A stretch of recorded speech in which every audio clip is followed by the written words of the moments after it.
This is haircut S4. This haircut uses layering and freehand.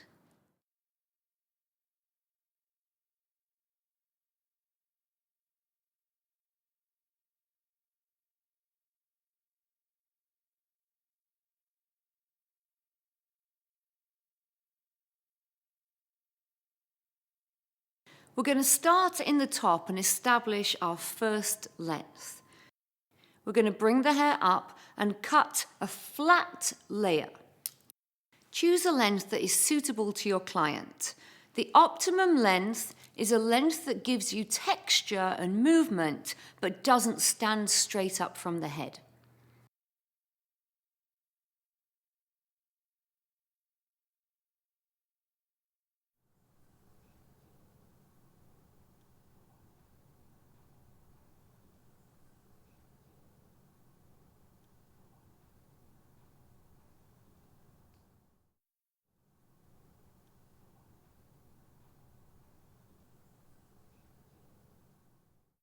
So we started taking our first section straight out from the head. We cut a flat layer.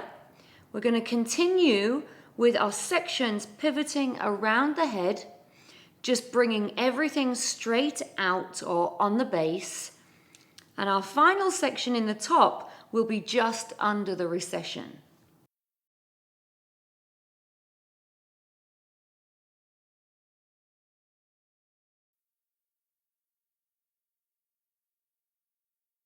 My first section starts vertically behind the ear.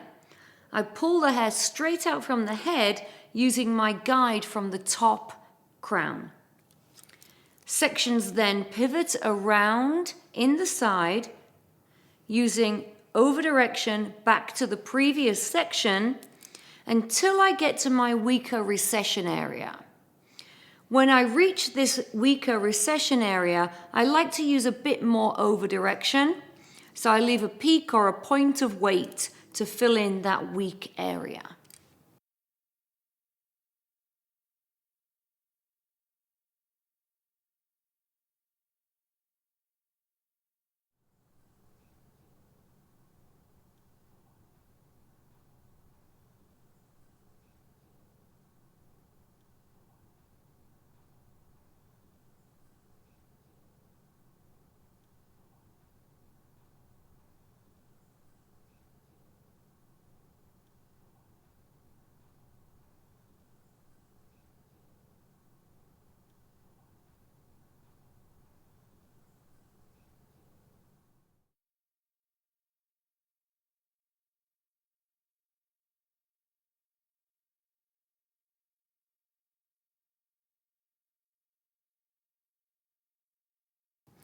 Working into the back, take vertical diagonal sections that are actually a little bit curved, moving through and across into the other side, taking the guide from the side and then making a new finger angle that hugs and follows the head shape, and finish on the other side of the head.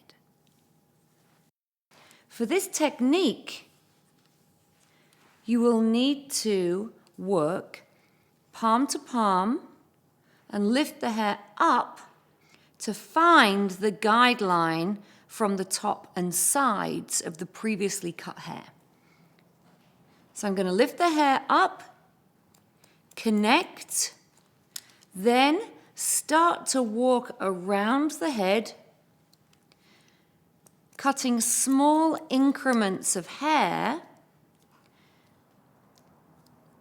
and curve your cutting angle following the natural curve of the head.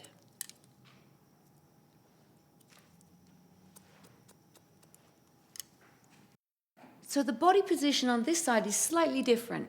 Still working palm to palm, I like to start cutting from the bottom up to the top. This gives me a smooth, curved angle. But because of our body dynamics, we need to start cutting palm to palm, and then as you move up, It's just not possible to cut palm to palm up here. It's very uncomfortable for the shoulder and the elbow. So once you get to the round of the head at the parietal ridge, you need to turn your fingers over the top.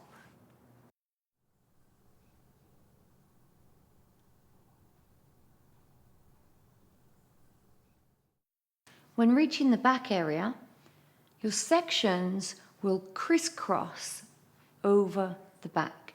The first side will come across to here.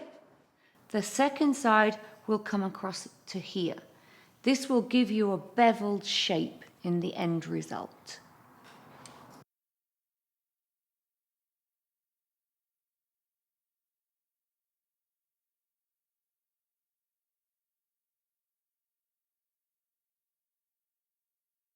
The final part of the haircut is the triangle in the crown. Take a vertical section, pull the hair straight up, take the guide and the same cutting angle from the top and connect the hair in the triangle up to that top layer. The hair at the bottom of the triangle will not be connected and does not connect into the underneath haircut.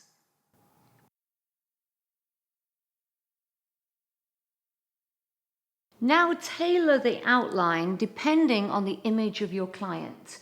This haircut is fantastic because you can leave it soft and PC and feminine, or you can start to carve in clean shapes and lines.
I'm also going to start to work with some freehand techniques.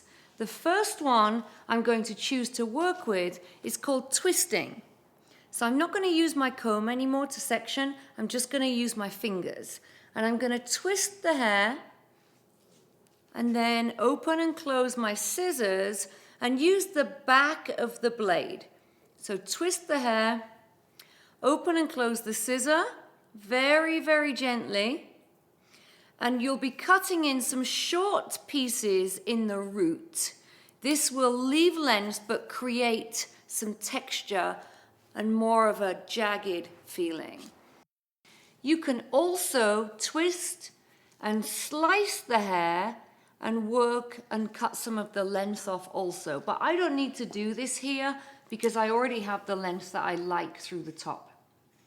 Twisting is very, very good for short textured hair. I prefer to use it in the top area more. I don't use it so much in the sides, it's not really needed.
And here is my final S4 look, a modern tousle textured crop.